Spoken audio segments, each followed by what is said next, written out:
Tap nyo yung video. Tapos, doon sa Shopee Rewards. Tap tong post video. The post video, lalabas dito yun sa gallery nyo. Mamimili na kayo dyan kung saan yung pupost yung video. Tapos, tap next.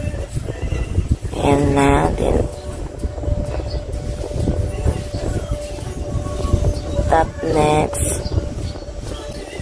Maglalagay kayo ng caption or hashtag.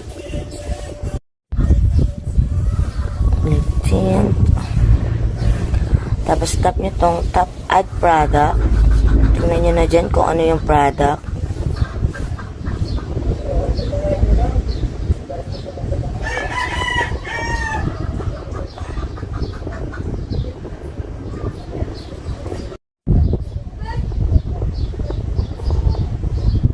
Post.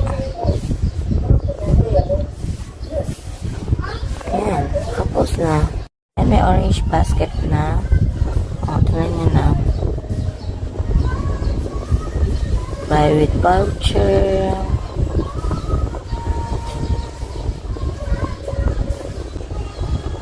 Buy now. O, diba? From 170. Pag nilagay nyo yung voucher, magiging 90 na lang sila. Yan ang ano dito sa Shopee video.